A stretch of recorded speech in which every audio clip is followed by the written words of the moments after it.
దినమందు మనము విశ్వాస పోరాటంలో మరి అపోస్తులైనటువంటి పౌలు గారికి మెలితే ద్వీపంలో లభించినటువంటి ఆత్మల సంపాదన విషయమై మనము ఈ దినము ధ్యానించుకుందాం. మరి ఈ విషయాలన్నీ మనకు 28వ అధ్యాయంలో మెలితే ద్వీపం గురించి మనకు కనబడుతుంది. అయితే ఈ మెలితే ద్వీపానికి రావటానికి ముందుగా అపోస్తులైనటువంటి పౌలు చేసినటువంటి ప్రయాణాన్ని ముందు కొద్దిగా మాట్లాడుకున్న అనంతరం మనము 27వ అధ్యాయంలో మరి 28వ అధ్యాయంలోనికి మనము ప్రవేశిద్దాం. మరి చిన్న ప్రార్థనతో ప్రారంభించుకుందాం. సర్వశక్తిమంతుడా, కృపల తండ్రి, మన దయగలిగిన మా రక్షక, మేము ఈ రోజు ప్రభా అపోస్తలుడైనటువంటి పౌలు గారు చేసినటువంటి క్లిష్టమైనటువంటి ప్రయాణాన్ని, మరి ఆ తర్వాత ఆత్మల సంపాదనలో మీరు అతనికి చేసినటువంటి సహాయతని ప్రభా ధ్యానించుకోవడం ఏంటుండగా నీ ఆత్మతో మమ్మల్ని నింపి వాక్యమును చెప్పుటకు నాకు నీ సహాయతను దయచి మన నజరేయుడనేసే నామమున ప్రార్థించి వేడుకొంచున్నాం తండ్రి, ఆమేన్. మరి 27వ అధ్యాయము మరి మొదటి వచనానికి మనం గమనించినట్లయితే, ఇక్కడ మేము ఓడ ఎక్కి ఇటలీ వెళ్ళవలనని నిర్ణయమైనప్పుడు వారు పౌలును మరికొందరు ఖైదీలను ఔగుస్తు పటాలంలో శతాధిపతి అయిన యూలి అనువానికి అప్పగించిరి అని మాట మనం చూస్తాము. మేము అని ఇక్కడ మనం చూస్తున్నామంటే ఇక్కడ ఒక రచయిత ఉన్నాడు. మరి ఈ యొక్క అపోస్తుల కార్యములను లూకాసు వార్తికుడు, డాక్టర్ లూకాసు వార్తికుడు రచించినట్టుగా మనకు తెలుస్తున్నది. మరి అపోస్తులైనటువంటి పౌలు కూడా చాలా మరి పత్రికలు రాశాడు కదా, దాదాపు 14 పత్రికలను రాసి ఉంటున్నాడు. అయితే ఈ యొక్క అపోస్తుల కార్యములు లూకా రాశాడు కాబట్టి ఇక్కడ లూకా తాను కూడా ఉన్నట్టుగా చెప్తూ ఓడ ఎక్కి ఇటలీ వెళ్ళవలనన్నటువంటి వీరి యొక్క ప్రయాణము ఇక్కడ నిర్ణయించబడి ఉంటున్నది. మరి పౌలు అంతకంటే ముందుగా మరి ఖైదీకి చేయబడి ఉంటున్నాడు. మరి ఆయన ఖైదీ చేయటానికి కారణం ఏంటంటే, మరి యూదులు అపోస్తలుడైనటువంటి పౌలు మీద నేరము మోపి ఉండడం వలన మరి ఆయనను రోమా పౌరుడు కూడా కాబట్టి కైసరి ఎదుట నేను చెప్పుకుంటానని అంతకుముందు అగ్రిప్పతో చెప్పి ఉంటున్నాడు కాబట్టి ఆయనను మరి ఇటలీకి పంపిస్తా ఉన్నారు. మరి పంపిస్తున్నప్పుడు అది ఒక పెద్ద ఓడలో మరి 276 మందితో కూడినటువంటి ఓడలో ఆయనను ఎక్కించినట్టుగా మనం చూస్తాము. మరి అక్కడ లూకా ఉన్నాడు, మరి పౌలును మరికొందరు ఖైదీలను ఔగుస్తు పటాలంలో శతాధిపతి అయిన యూలి అనే వానికి అప్పగించిరి. మరి అక్కడ 100 మందికి అధిపతి అన్నమాట ఆయన సైనికులకు. మరి ఆ యూలి అనే ఒక అతనికి కూడా అప్పగించి ఉంటున్నారు. అంత మాత్రమే కాకుండా ఇక్కడ ఇంకొక వ్యక్తి కూడా మనకు 2వ వచనంలో కనబడతాడు. మరి అరిస్తార్కు అనేటువంటి వ్యక్తి కూడా ఇక్కడ ఈ యొక్క టీంలో ఈ యొక్క వెళ్తున్నటువంటి వాళ్ళలో ఉన్నారనమాట. సరే, వీళ్ళంతా కలిసి అద్రిముత్తియ పట్టణం ఓడనెక్కి బయలుదేరితిమి అంటూ 2వ వచనంలో మనకు కనబడతాడు. అంటే అద్రిముత్తియ అనేటువంటి పట్టణం నుంచి ఒక ఓడ బయలుదేరింది. ఆ ఓడలో మరి ఈ యొక్క మాసిదోనియుడైనటువంటి తెస్సలోనిక పట్టణ శ్రేణుడు అరిస్తార్కు కూడా చేర్చబడి ఉన్నాడు. సరే, వీళ్ళు ఒక రోజు ప్రయాణం అనంతరం వీళ్ళంతా కలిసి సీదోనుకు వచ్చారు. మరి మనం ఇక్కడ గమనించినట్లయితే ఈ యొక్క సీదోనుకు వచ్చిన తర్వాత అక్కడ ఈ యొక్క యూలి అనేటువంటి శతాధిపతి ఉన్నాడు కదా, మరి ఈ యొక్క ఖైదీలు చాలా మంది కూడా అందులో ఉన్నారు.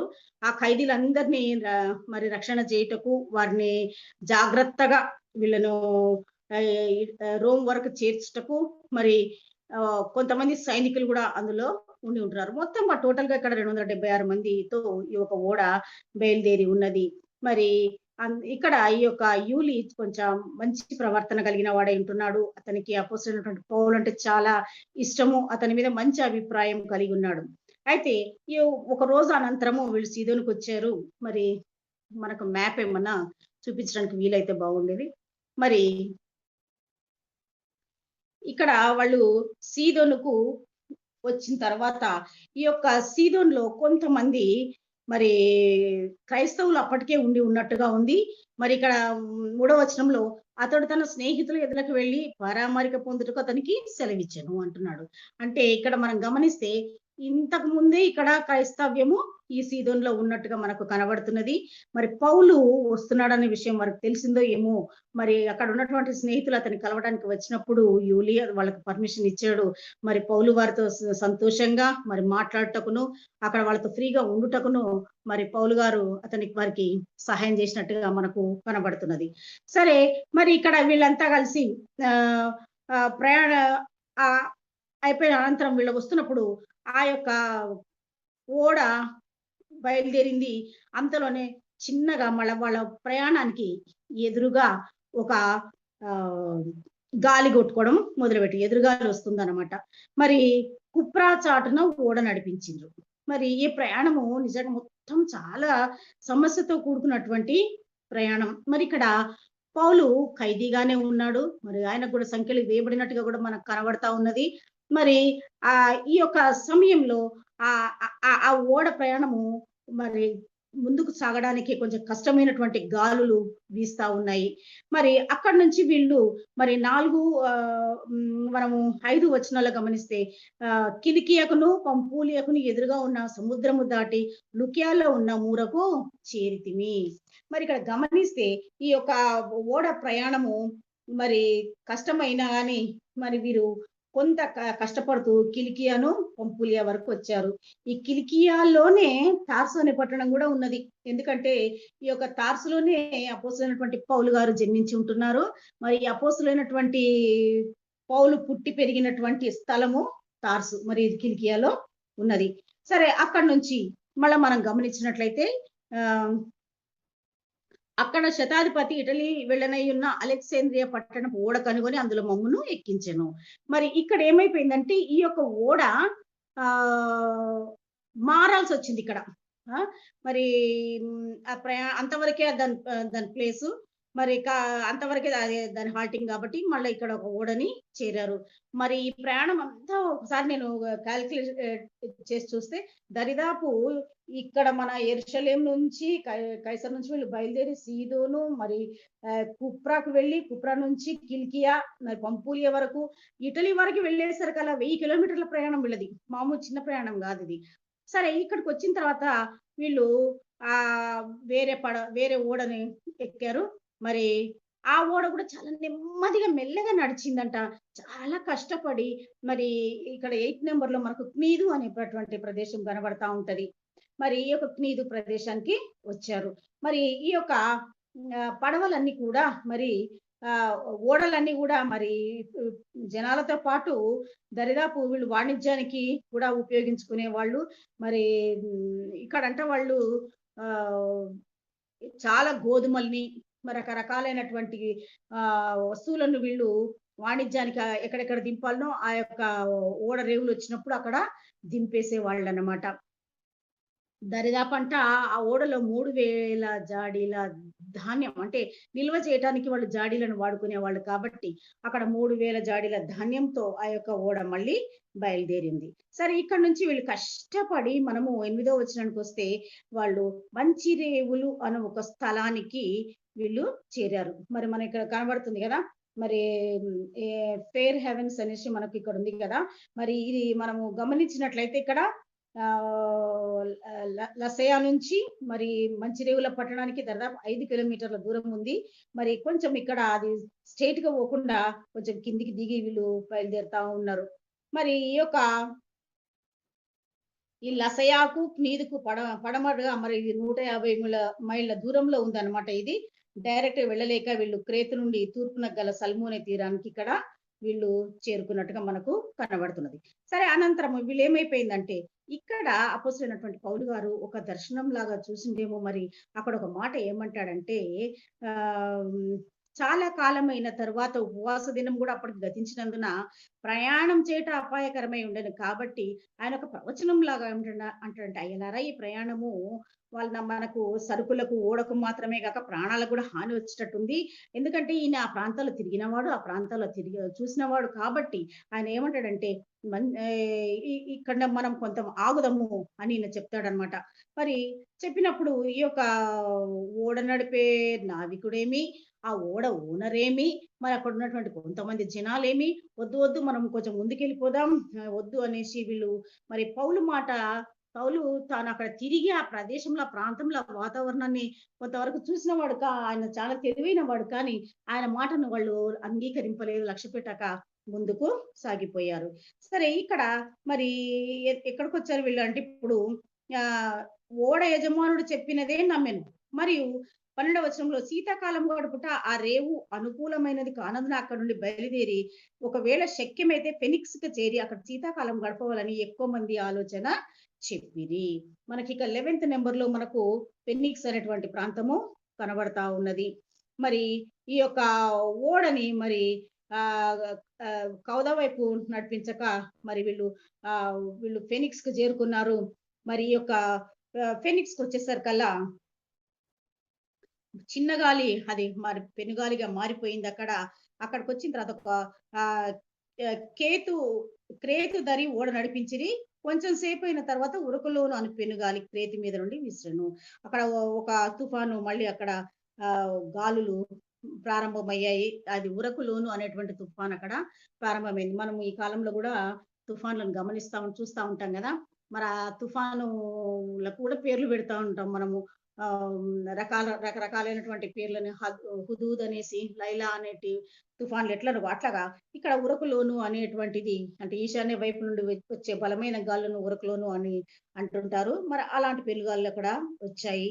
సరే ఇక్కడ ఆహ్, గాలికి ఎదురు నడపలేకపోయినందున ఎదర నడిపించుట మాని గాలికి కొట్టుకొని పోతిమి.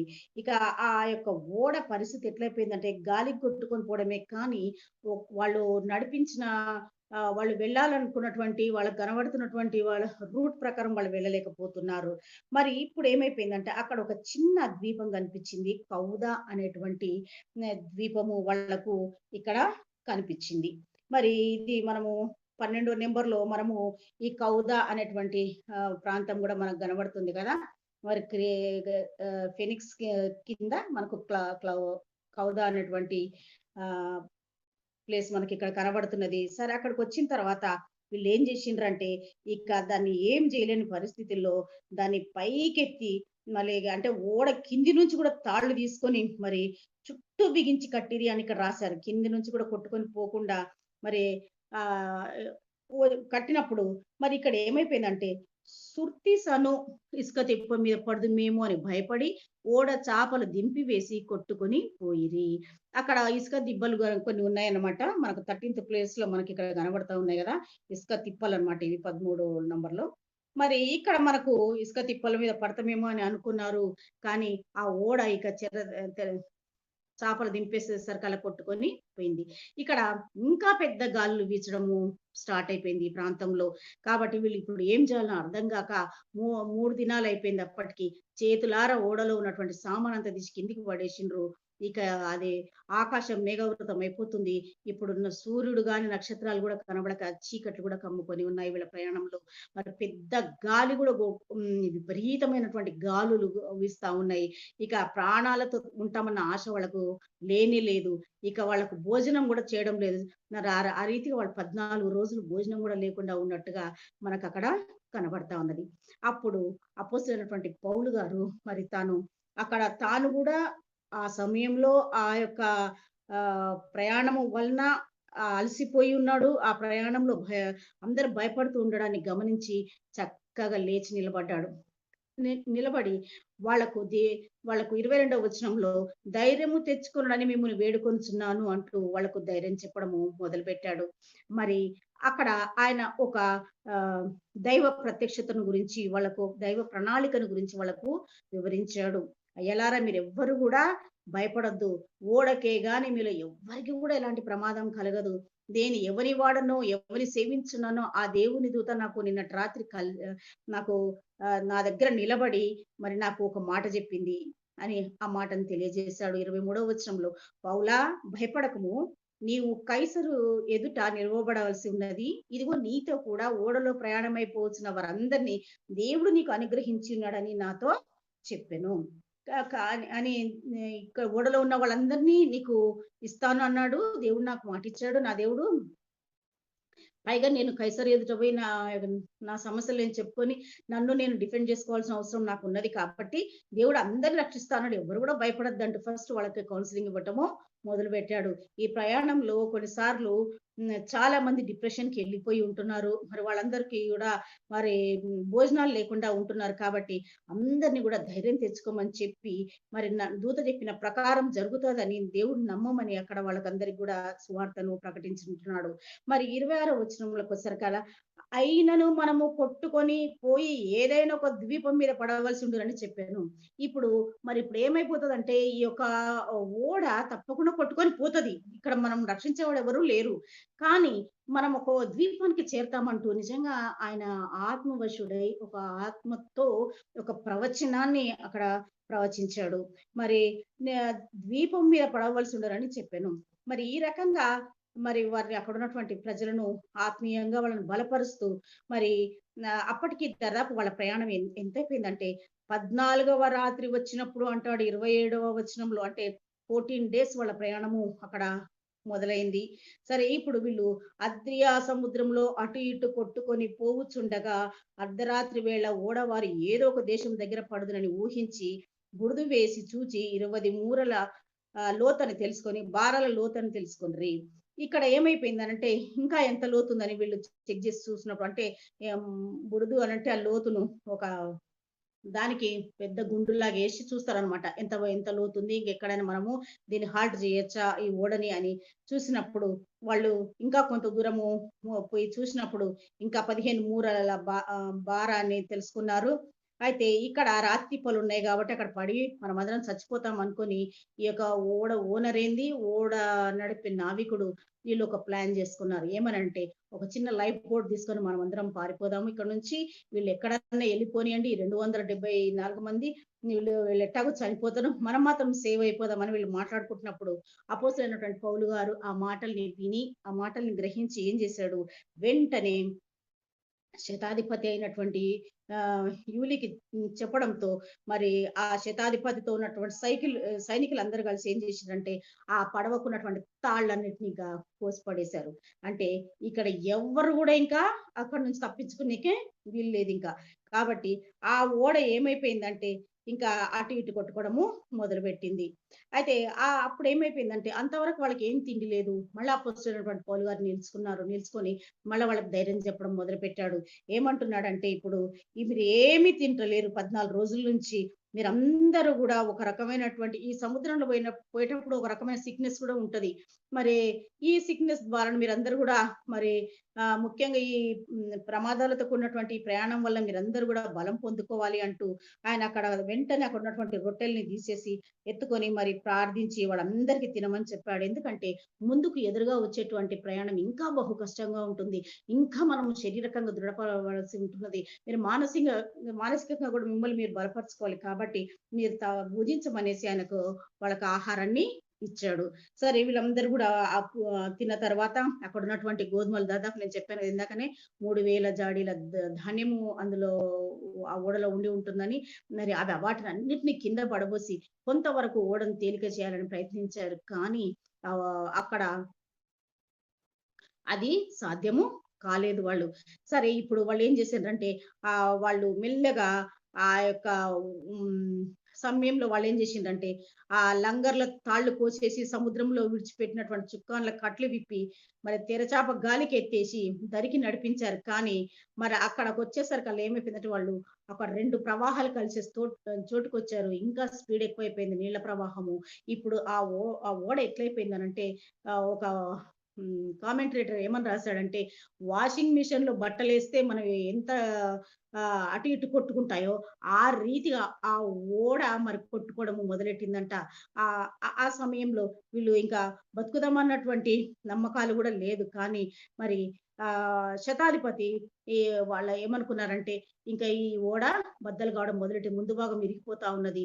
ఇక వీళ్ళు అప్పుడు సైనికులంతా ఏమనుకున్నారంట, వీళ్ళెట్లాగో వీళ్ళందరూ పారిపోతే మనకు అవమానం గదా!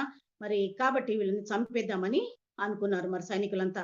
అనుకోని ఇగో మనము అక్కడ కొంతమంది ఖైదీలకు, కొంతమంది సైనికులు రక్షణగా వెళ్తున్నారు కాబట్టి, వాళ్ళ చేతుల్లో నుంచి ఏ ఒక్క ఖైదీ తప్పిపోయినా, ఆ ఖైదీ అనుభవించవలసిన శిక్షను మరి తప్పించుకొని పోయినటువంటి ఖైదీకి రక్షణగా ఉన్నటువంటి సైనికుడు అనుభవించాల్సి ఉంటది. కాబట్టి మనము ఈ అవమానం కంటే కూడా ఇక్కడ ఉన్నటువంటి ఈ యొక్క ఖైదీలను చంపేద్దామని ప్లాన్ చేసుకున్నారు. కానీ మరి ఇక్కడ అపోస్తలుడైనటువంటి పౌలు అంటే మరి మంచి ప్రేమతో ఉన్నటువంటి ఈ యొక్క శతాధిపతి అయినటువంటి యూలి ఈ విషయాన్ని ఒప్పుకొనక అదేమి కాదు, ఎవరి శక్తి కొలది వాళ్ళు మనము ప్రవాహానికి ఎదిరిద్దామని చెప్పాడు. మరి ఆ రీతిగా వీళ్ళంతా కలిసి అక్కడ ఓడ ఇక బద్దలైపోయింది. ఆ ఓడ చెక్కల్ని బట్టి కొంతమంది వీళ్ళు ఇక మెల్లగా వాళ్ళు ఈదటము మొదలుపెట్టారు. సరే, ఓడ చెక్కల మీదను పోవలని ఆజ్ఞాపించెను. ఇలాగు అందరూ తప్పించుకొని దరి చేరిరి. మనకి 27వ అధ్యాయం ఇక్కడ ముగిసిపోయింది. ఇప్పుడు వీళ్ళందరూ తప్పించుకొని మరి దరిదాపు మనం ఇక్కడ గమనిస్తే మనము అద్రియా అనేటువంటి ప్లేస్ ఇక్కడ కనబడుతుంది కదా 14th నెంబర్‌లో. వీళ్ళు ఇక్కడ నుంచి వీళ్ళు దరిదాపు 600 మైళ్ళ దూరంలో, మరి చాలా దూరం అన్నమాట ఇది. మరి ఇక్కడ వీళ్ళు మెలితే అనేటువంటి ద్వీపం మనకు కార్నర్‌లో 15th నెంబర్ దగ్గర మనకి ఇది కనబడుతది కదా! మరి ఈడ పైననేమో సిసిలీ అనేటువంటి ప్రాంతం 15 దగ్గర 16 దగ్గర కనబడుతుంది. ఈ సిసిలీను పరిపాలించేటువంటి వారే ఈ యొక్క మెలితేను పరిపాలిస్తా ఉన్నారు. ఈ మెలితే అనేటువంటి ద్వీపంలో వచ్చి పడ్డారు. 28వ అధ్యాయం మొదటి వచనంలో, మేము తప్పించుకున్న తర్వాత ఆ ద్వీపము మెలితే అని తెలుసుకుంటిమి.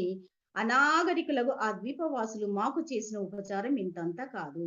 మరి మెలితే అనేటువంటి ద్వీపంలో వీళ్ళు పడ్డారు. దాదాపు 600 మైళ్ళ దూరం అంట ఎక్కడి నుంచి మనకు ఈ యొక్క అద్రియా నుంచి మళ్ళీ ఇక్కడికి.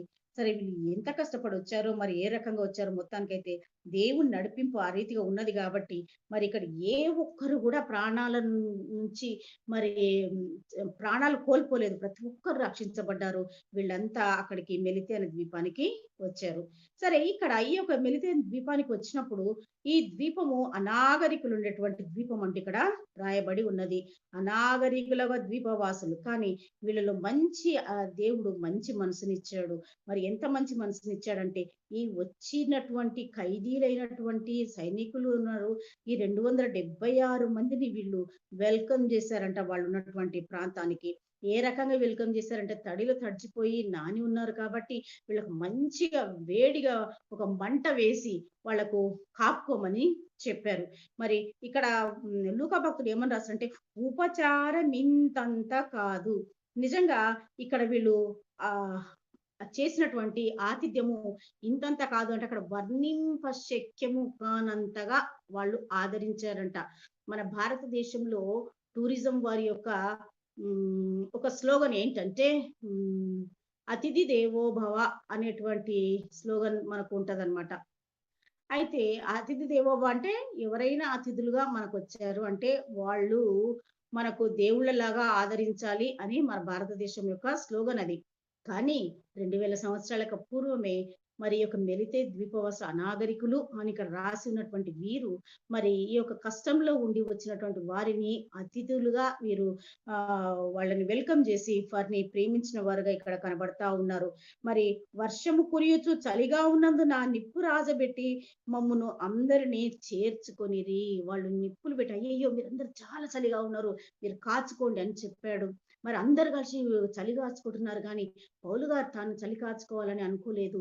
వెంటనే ఆయన కూడా పోయి అక్కడ ఉన్నటువంటి పెద్ద పెద్ద కట్టెల్ని దుంగల్ని తీసుకొని ఆయన కూడా తన మోపెడు బండిల్గా ఆయన మోపెడు కట్టెలు తీసుకొని వచ్చి ఆయన కూడా వెంటనే పెద్ద మంట వేసి అందులో వేసాడు. మరి అక్కడ ఒక అద్భుతం జరిగింది. ఏంటంటే అందులో నుంచి ఆ కట్టెల్లో నుంచి ఒక విషపూరితమైనటువంటి ఆ యొక్క మిలితే ప్రాంతంలో విషపూరితమైనటువంటి ఒక పాము వచ్చింది. ఆ పాము ఆయన చేతిని గట్టిగా పట్టుకున్నది. చూసినట్లయితే మనకి ఇక్కడ 28వ అధ్యాయం 3వ వచనంలో, అప్పుడు పౌలు మోపెడు పుల్లలేరి నిప్పుల మీద వేయగా ఒక సర్పము కాకకు బయటికి వచ్చి అతని చేయి పట్టెను. మనకి ఇక్కడ పిక్చర్ లో కూడా మరి చూడొచ్చు. ఆ సర్పము అతని చేతిని పట్టుకొని ఉన్నట్టుగా మనకు కనబడతా ఉన్నది. సరే, మరి ఈ యొక్క ఆ యొక్క పాము కరిచినప్పుడు ఉన్నటువంటి ద్వీపవాసులంతా కూడా భయపడిపోయారంట. ఎంతగా భయపడిపోయారంటే ఈ మనుష్యుడు నరహంతకుడు అంటే ఇక్కడ మనకు ఇక్కడ రాయబడి ఉంటాము గమనించారు 4వ వచనంలో, ఈ మనుషుడు నరహంతకుడని మరి ఈ నరహంతకుడు అంటే ఈయన ఏదో మర్డర్ చేశాడు. ఏదో తప్పు చేసొచ్చాడు. ఆ ఓడలో నుంచి బద్దలై వచ్చి ఎటెట్నో తన ప్రాణాన్నయితే రక్షించుకున్నాడు. కానీ ఇక్కడ చూసినవా అంటూ ఇక్కడ ఆయనని మీద ఒక ఫాల్స్ అలిగేషన్‌ని చేశారు. ఏమనంటే ఒక నరహంతకుడు అంటూ ఒక స్టాంప్ అయితే ఏసేసి వెంటనే ఏం చేసిండ్రంటే ఆ ద్వీపవాసులు ఆ జంతువు అతని చేతిని వేలాడుట చూచినప్పుడు నిశ్చయంగా ఈ మనుషుడు నరహంతకుడు, ఇతడు సముద్రంలో నుండి తప్పించుకొనెను, న్యాయమతనిని బ్రతకనీయదని తమలో తాము చెప్పుకొనిరి. ఏం చెప్పుకుంటున్నారంటే, ఈయన ఎంత చేసినా గాని ఇప్పుడు న్యాయము అనంటే ఫుట్‌నోట్‌లో మనకిక్కడ ధర్మదేవత అని కనబడుతుంది. వీళ్ళ ధర్మదేవత ఎట్లుంటది అనంటే, మరి ఒక్కసారిగా మనం గమనించినట్లయితే మరి చాలా లావుగా ఉండి పండుకొని నిద్రపోతా ఉంటది. ఆ యొక్క మరి ఆ ధర్మదేవత బొమ్మ మనకిక్కడ కనబడతా ఉన్నది డిస్‌ప్లేలో. మరి ఇది వాళ్ళ యొక్క ధర్మదేవత. మన భారతదేశంలో ధర్మదేవత ఎట్లుంటదంటే, కళ్ళకు గంతలు కట్టబడి, నల్లటి తాడుతో మరి రిబ్బన్‌తో మరి తాసు పట్టుకొని ఉంటది గదా! మరి ఆ యొక్క అనాగరికులకు దేవత ఈ యొక్క దేవత.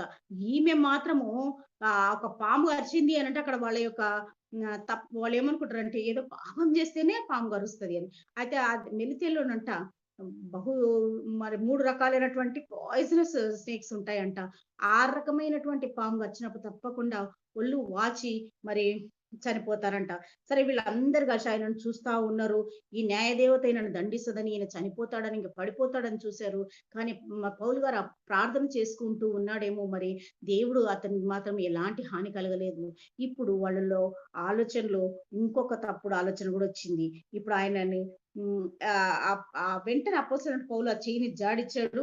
మరి వెంటనే ఆ పాము ఆ మంటల్లో పడి చనిపోయింది గానీ, మరి ఆయనకి ఏ హాని దొరకలేదు. కానీ మరి అక్కడ వీళ్ళొక మళ్ళొక తప్పుడు అభిప్రాయానికొచ్చారు. ఏమంటే ఇతడొక దేవత అని చెప్పుకొనసాగిరి. ఇప్పుడు అంతకుముందేమో నరహంతకుడు అన్నారు. ఇప్పుడేమో దేవత అని వీళ్ళు ఫాల్స్ అలిగేషన్ వాళ్ళొక రకమైనటువంటి తప్పుడు నిర్ణయాన్ని ఆయనను ఒక దేవునిలాగా చూడడము మొదలుపెట్టారు. కానీ అపోస్తలుడైనటువంటి పౌలుకు ఇట్లాంటి ముఖస్తుతులు, తర్వాత ఇలాంటి పొగడ్తలు, ఇలాంటి భావనలొస్తే ఆయన అస్సలు ఇష్టపడడు. ఆయన కేవలం దేవుని నామానికే మహిమ కలగాలి. వారిని దేవుడే హెచ్చించబడాలన్నటువంటి ఆయన ఉద్దేశ్యం. కాబట్టి ఇప్పుడు ఆయన తను పార్ట్‌నిక తీసుకున్నాడు. ఇప్పుడు దేవుడు నిజమైన దేవుడు అనే విషయాలను ఈ అనాగరికులకు తెలియచేయాలని అనుకున్నాడు. అంతలోనే ఏమైపోయిందంటే ఇక్కడ ఇంకొక విషయము ఏమైపోయిందంటే పొప్లి అనే వ్యక్తి మనకి ఇక్కడ 7వ వచనంలో కనబడతాడు. ఆ ద్వీపంలో అతను ఒక చీఫ్ అన్నమాట. మరి ఆయన ఆహ్, ఆ యొక్క అనాగరికులకు ఆయన ఒక లీడర్. మరి చాలా భూములున్నాయంట. అతనికి ఒక పెద్ద ఎస్టేటే ఉన్నట్టుందక్కడ మరి. కాబట్టి ఆయనకు మంచి పేరు ప్రఖ్యాతులున్నాయి. మరి చాలా చక్కగా వీళ్ళ 276 మందిని ఆహ్వానించి 3 రోజులు అతిథి మర్యాదలు జేశాడంట. మరి అయితే ఇంతలోనే ఏమైపోయిందంటే పుప్లి యొక్క తండ్రికి అక్కడ జ్వరము చేతను, రక్తభేది చేతను బాధపడుచు పండుకొని ఉండెను. మరిక్కడ వాళ్ళ తండ్రి గారు సిక్ అయ్యున్నారు. మరి ఒక రక్తభేది చేత అనంటే అక్కడ మేకపాలని మరి ఫిల్టర్ చేయనివి, శుభ్రం చేయనివి మేకపాలను గాని తాగితే మళ్ళీ అక్కడ ఆ రకంగా అయితాయంట. మరక్కడ అయినప్పుడు ఆ విధంగా చనిపోయేవాళ్ళంట గూడా. కానీ ఈ అపోస్తలుడైనటువంటి పౌలు గారు తన హస్తాన్ని వారిపై ఉంచి ప్రార్థించినప్పుడు ఆయన బతికాడు. మరి అది ఒక ఆశ్చర్యంగా వాళ్ళకు కనిపించింది. ఇక అపోస్తలుడైనటువంటి పౌలు గారంటే ఆయన మాటలంటే వాళ్ళకు నిజంగా మంచి అభిప్రాయం ఏర్పడిపోయింది. ఈ యొక్క ఆహ్, పొప్లి యొక్క తండ్రి గారు బాగుపడటంతో అనేకులు ఆయన దగ్గరకొచ్చి ఇక్కడ స్వస్థపరచబడ్డారు. మరి ఈ రీతిగా మరి అపోస్తలుడైనటువంటి పౌలు గారు ఇక్కడ 3 నెలలు ఈ యొక్క మెలితే ద్వీపంలో ఉండి దేవుని పరిచర్యను చేసి మరి అక్కడ అనేకులను విశ్వాసులుగా చేసి మరి ఆయన అనంతరము మరి అశ్విని చిహ్నం గల అలెగ్జాంద్రియా పట్టణపు ఓడ ఎక్కి బయలుదేరి వెళ్ళిపోయాడు. అయితే నేను ఇక్కడ ఆగాలనుకుంటున్నాను. ఎక్కడ అనంటే ఈ యొక్క మెలితే ద్వీపంలో మనం ఈరోజు ఉందాం. మరి ఈ మెలితే ద్వీపంకి రావటానికి నిజంగానికి మరి అపోస్తలుడైనటువంటి పౌలు గారి యొక్క ప్రణాళిక అయితే కాదు. వీళ్ళ యొక్క ప్రణాళిక ఏంటి అనంటే వీళ్ళంతా కలిసి ఇటలీకి వెళ్ళాలని. మరి మనం ఇక్కడ చూస్తే అద్రియా సముద్రం నుంచి స్ట్రెయిట్‌గా వచ్చేస్తే మనకి ఇటలీ వచ్చేది. కానీ ఇక్కడ ఇక్కడికి దేవుడు ఈ యొక్క ఆహ్, గాలిని మరి ఓడ ప్రమాదాన్ని సంభవింపచేసి వీరిని మెలితే ద్వీపానికి నడిపింప చేశాడు. అయితే ఈ యొక్క మెలితే ద్వీపంలో పౌలు గారు గొప్ప సువార్త పరిచర్యని జరిపించడం వలన ఈ రోజు మనము ఆ మెలితే ద్వీపాన్ని మనం గమనించినట్లయితే ఈ ఏ రకంగా ఉందో ఒక్కసారిగా గమనిద్దాం. దేవుని వాక్యం విన్నటువంటి ఆ మెలితే ద్వీపవాసులు మరి ఈ రోజు అంటే ఈ దినాల్లో మరి వారు ఎంతగా అభివృద్ధి చెందారు అనే విషయాన్ని మనం గమనించినట్లయితే ఈ రోజు అది మనకు మాల్టాగా మరి పిలువబడతా ఉన్నది. ఇది ఎంతగానో డెవలప్ అయినటువంటి ప్రాంతము. మరి దీన్ని రిపబ్లిక్ ఆఫ్ మాల్టాగా ఇప్పుడు అది పిలువబడతా ఉన్నది. మరి మధ్యధర సముద్రంలోని మరి అక్కడ చాలా కొన్ని ద్వీపాలు ఉన్నాయి. ఆ ద్వీపాల సమూహం అంతా కలిపి మాల్టాగా పిలుస్తా ఉన్నారు. మరి ఇది ఇటలీకి చాలా అంటే 80 కిలోమీటర్ల దూరంలోనే ఉన్నది. మరి ఇక్కడ దీని యొక్క రాజధాని మనం గమనించినట్లయితే వలెట్టా అన్నమాట. ఇక్కడ మరి ఇంగ్లీష్ మరియు మాల్టీస్ భాషల్ని వీళ్ళు మాట్లాడుతా ఉంటారు. మరి ఈ యొక్క మాల్టా అనేటువంటి ఈ ప్రాంతము ఆనాడు అనాగరికులుగా మనం బైబిల్‌లో రాయబడి ఉంటాం చూసాం. మరి వారు నిజంగా అపోస్తలుడైనటువంటి పౌలును మరి వారి బృందాన్ని ఆహ్వానించి వారిని ప్రేమించినందుకు దేవుడు వారిని ఎంతగా ఆశీర్వదించాడంటే ఇప్పుడు అది ఒక వాణిజ్యానికి బిజినెస్ సెంటర్ గా ఉన్నది. మరి సంస్కృతికి ఎంతో సెంటర్ ప్లేస్ గా ఉంటుంది. మరి స్వచ్ఛమైనటువంటి నీరు మనకు అక్కడ కనబడుతుందంట. అంత మాత్రమే కాదు, ఆ ప్రాంత వాసులు మరి చాలా ప్రేమ కలిగిన వాళ్ళంట. ఇప్పటికీ కూడా వాళ్ళు అదే రకంగా ప్రేమను కనపరుస్తూ ఉన్నారు. మరి ఈ యొక్క మాల్టాలోని ఈ యొక్క మాల్టీస్ మరి చాలా అత్యధికమైనటువంటి సంపన్నులుగా ఇప్పుడు ఉంటున్నారు. మరి చిన్న ప్రాంతమైన దేవుడు ఆ ప్రాంతాన్ని ఆస్వాదించాడు. ఇప్పుడు చక్కగా వాళ్ళకు మంచి యూనివర్సిటీని కట్టుకున్నారు. వాళ్ళు వేరే బయట అంటే బయటికెళ్ళాలంటే వాళ్ళు వాళ్ళ పిల్లలు చదువుకోవడం కష్టం కాబట్టి మంచి మంచి స్కూల్స్ కట్టుకున్నారు. ఇప్పుడు మంచి యూనివర్సిటీ అయిపోయింది. చక్కగా చదువుకుంటారు. ఇప్పుడు ఆ మాల్టాలో మరి 90% క్రిస్టియానిటీ ఉన్నది. ఒకప్పుడు 100% ఉండింది. కానీ ఈ మధ్య కాలంలో మన భారతదేశస్తులేమి, బంగ్లాదేశస్తులు, పాకిస్తాన్ వాళ్ళు దగ్గరున్నటువంటి ఆస్ట్రేలియా ఖండం కూడా అక్కడ దగ్గరగా ఉండటం వలన చాలా మంది మరి ఆ యొక్క ప్రాంతానికి వెళ్ళటం వలన ఇప్పుడు అక్కడ 90% క్రిస్టియన్స్ అక్కడ ఉన్నారు. దరిదాపు 356 చర్చెస్ ఆ యొక్క మాల్టాలో కట్టబడి ఉన్నాయి. సంవత్సరంలో మనము రోజుకొక చర్చికి పోయినా గానీ 356 చర్చెస్ అని సంవత్సరం అంతా కూడా ఒక్కొక్క చర్చికి అక్కడ వెళ్ళవచ్చును. మరి మంచి సంస్కృతి అక్కడ క్రైమ్ రేట్ చాలా తక్కువంట. మరి అది సెంటర్ ప్లేస్ అది ఇప్పుడు. మరి చుట్టుముట్టు చాలా దేశాలు ఉన్నాయి. చాలా దేశాల్లో యుద్ధాలు జరుగుతా ఉంటాయి గదా! అప్పట్లో మన రెండో ప్రపంచ యుద్ధంలో గూడా ఈ యొక్క హ్మ్, ఈ ఈ యొక్క మాల్టా సెంటర్‌గా ఉండటం వల్ల ఆ చుట్టుముట్టున్నటువంటి దేశాలు యుద్ధాలు జరిగినప్పుడు మరి ఈ యొక్క సైనికులు గాయపడితే అందరిని తీసుకొచ్చి మాల్టా ద్వీపంలో ఏసేవాళ్ళంట. ఆ మాల్టాలో ఉన్నటువంటి వారు చక్కగా పరిచర్య జేసి వారిని మంచి ఆరోగ్యవంతులను జేసి వారి స్వస్థలాలకు పంపించేవాళ్ళంట. అంటే మంచి నర్సింగ్ వ్యవస్థ గూడా అక్కడ ఉన్నది అని చెప్పుకుంటూ ఉంటారు. మరి అక్కడున్న వాళ్ళు చాలా తెలివైన వాళ్ళంట. ప్రస్తుతం నిజంగా గమనిస్తే మరి ఆ యొక్క అత్యధికమైనటువంటి ధనవంతులు ఉన్నటువంటి దేశంగా గూడా ఇప్పుడు మాల్టా పిలువబడతా ఉన్నది. మరి నిజంగా ఆ అనాగరికులుగా ఉన్నటువంటి ఆ ప్రజలకు అపోస్తలుడైనటువంటి పౌలు గారు చక్కటి బీజాల్ని నాటాడు. మంచి విశ్వాసంలో వాళ్ళని వెలిగించాడు. మరి అక్కడ పొప్లి అని మనం చెప్పుకున్నాం గదా! ఆ యొక్క చీఫ్ అనాగరికులకు ఉన్నటువంటి చీఫ్ ఆయన మొట్టమొదటిగా యేసయ్యని నమ్ముకున్నటువంటి వ్యక్తిగా అక్కడ కనబడతాడు. మరి ఆయన నమ్ముకొని అనంతరం ఆయన ఎక్కువగా సువార్తని ప్రచురించి ఆ యొక్క ద్వీపంలో ఉన్న ప్రతి ఒక్కరిను దేవునిలోకి వచ్చేటట్టుగా ఆయన చేశాడంట. అంత మాత్రమే గాకుండా మరి మనం గమనించినట్లయితే ఎప్పుడైతే అపోస్తలుడైనటువంటి పౌలు ఓడ పగిలి ఆ యొక్క మెలితే ద్వీపంలో అడుగుపెట్టాడో అంటే అది ఫిబ్రవరి 10వ తారీఖంట. మరి ఇప్పటికి గూడా ఆ మాల్టా ప్రాంతంలో అదొక జనరల్ హాలిడేగా మరి వాళ్ళు ప్రకటించుకున్నారంట. మనం గాని మహాత్మా గాంధీ జయంతి అక్టోబర్ 2న మనకు మొత్తానికి దేశానికే మనకు సెలవు ఉంటుంది గదా! ఆ రీతిగా మరి అపోస్తలుడైనటువంటి పౌలు కాలు పెట్టినటువంటి ఆ సమయాన్ని ఫిబ్రవరి 10ని జనరల్ హాలిడేగా ప్రకటించుకొని అందరూ చక్కగా పండుగ చేసుకుంటారంట. ఏ ప్రాంతంలో అపోస్తలుడైనటువంటి పౌలు ఏ ఓడరేవు నుంచి ఆ యొక్క మెలితే ద్వీపంలో కాలు పెట్టాడో దాన్ని సెయింట్ పాల్స్ బే అని పిలుస్తారంట. మరి నిజంగా అక్కడ అపోస్తలుడైనటువంటి పౌలు పరిచర్యలను ఎంతగానో శ్లాఘిస్తూ ఉంటారు. మరి ఈ యొక్క దేశంని మరి మరి వారు గమనించినట్లయితే వా వాళ్లకు ఆ యొక్క విగ్రహారాధనను మానేసి మరి వారు దేవుని వైపు తిరిగినటువంటి దేశంగా అపోస్తలుడైనటువంటి పౌలుకు దేవుడు అనుగ్రహించాడు.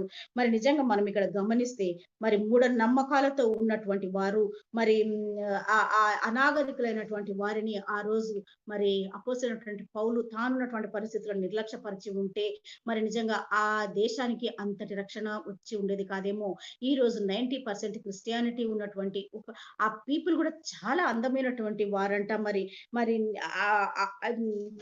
దేవుడు మరి ఆ ద్వీపానికి ప్రధాన అధికారి అయినటువంటి ఆ యొక్క పొప్లి అని ఉన్నాడు కదా, ఆయన సెంట్ పబ్లిస్ అనేసి ఆయనను కూడా ఇప్పటికీ ఆ జనులు ఆరాధిస్తూ ఉంటారంట. ఎందుకంటే ఆయనని అనంతరము ఈ యొక్క మాల్టా కూడా రోమా పాలనలోనే ఉండటం వలన ఆ దినాల్లో ఆ ఆయన మాల్టాకు గవర్నర్ గా కూడా పొప్లి అనంతరం ఏర్పాటు చేయబడ్డాడంట. మరి గమనించినట్టయితే పౌలు 3 నెలల పరిచర్యలోనే దరిదాపు ఒక ద్వీపంలోనే ఉన్నటువంటి జనాలందరినీ కూడా మరి రక్షణలోనికి నడిపించాడు. అంత మాత్రమే కాదు కానీ ఓడ ప్రయాణంలో ఆయనతో పాటు ఉన్నటువంటి 276 మంది జనాలు ఉన్నారు కదా, ఈ జనులు కూడా దేవునిలోనికి నడిపించినటువంటి వ్యక్తిగా పౌలు గారు ఉంటున్నారు.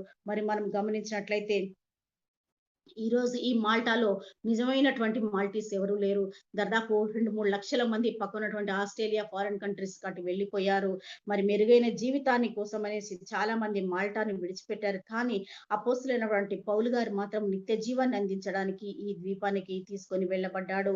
మరి ఇక్కడ తుఫాను ద్వారా మరి గాలుల ద్వారా ఆయన ఊహించుకోలేనటువంటి ప్రాంతానికి అక్కడికి పోయి మంచి స్వార్థ సేవను చేసి మరి యేసయ్య సందేశాన్ని మధ్యధర ప్రపంచం అంతటా మరి ప్రచరింపచేసి నిజంగా ఏ సమయంలో కూడా తాను నిరాశ నిస్పృహలకు గురి కావాల్సినటువంటి సమయం, తనను గురించి తాను రోమా పట్టణానికి వెళ్ళి అధికారులతో మరి కైసర్తో మాట్లాడుకోవాల్సినటువంటి సమయం అయినా కానీ తాను మాత్రము తన ప్రజలను తన తోటి ఉన్నటువంటి ఓడలోని వారిని రక్షించి, అంటే ప్రాణాలతో రక్షించడమే కాదు కానీ ఆత్మల ద్వారా కూడా ఆత్మ ద్వారా కూడా వారిని బలపరిచి మరి ముఖ్యంగా వారిని దేవునిలోనికి ఆ ఓడర్లో ఉన్నటువంటి వారిని రక్షించాడు. అంత మాత్రమే కాదు, తాను ఆ వాతావరణం బాగలేక అసలు నిజానికంట ఈ యొక్క ఓడ బయలుదేరడం అక్టోబర్ నెలలో అట్లా బయలుదేరిందంట. ఈ యొక్క అక్టోబర్ నెల మధ్యలో నుంచి మరి నవంబర్, డిసెంబర్ నెలల్లో మొత్తం ఆ ప్రాంతాలు ఈదురుగాలు ఎక్కువ ఉంటాయి. ఎవరు కూడా అలాంటి టైంలో ప్రయాణం చేయరు. అయినను దేవుడు ఒక్క ఆత్మను నశింప చేయకుండా మరి పౌలుకు వాగ్దానం చేసినట్టుగా ఒక్క ఆత్మను కూడా నశింప చేయను అంటాడు కదా, ఆ రీతిగా మరి అందరి ఆత్మల్ని ఇస్తూ మరి ఒక దేవుడు అతన్ని ఆశీర్వదించి ఉంటున్నాడు. మరి మనమందరం కూడా మన జీవితంలో ఎన్నో రకాలైనటువంటి ఆటుపోట్లు, సమస్యలు మనకు రావచ్చును. కానీ దేవుడు మనల్ని నడిపించే నావికుడుగా మనకు ఉంటున్నప్పుడు, మన నావలో దేవుడు మనకు ఉన్నప్పుడు మనం దేనికి భయపడవలసినటువంటి అవసరం లేదు. మరి అపోస్తలుడైనటువంటి పౌలు గారు తనకు వచ్చినటువంటి ఆపదలను బట్టి ఆయన ఎప్పుడు కూడా భయపడలేదు.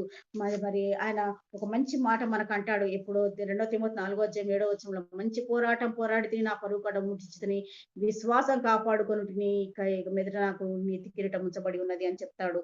మరి ఎప్పుడైనా కానీ పౌలు తన యొక్క జీవితంలో తాను మరణిస్తే కూడా అది క్రీస్తు కొరకు అది లాభమే అంటాడు. మరి అంటే బ్రతుకుట క్రీస్తే, చావైతే లాభము అని కూడా అంటాడు కదా. మరి ఆ రీతిగా మరి జీవించి ఉంటున్నాడు. మరి మనం కూడా దేవుని యొక్క పరిచర్లో ఆ రకంగా ఉండి మరి దేవుని చిత్తాన్ని జరిగించడమే కాకుండా జీవిత ధ్యేయంగా దేవుణ్ణి ఉంచి మరి నిజ విశ్వాసులంగా మనం ఈ లోకంలో రానిద్దాం. దేవుడు అట్టి కృపను మనకందరికి దయచేయునుగాక.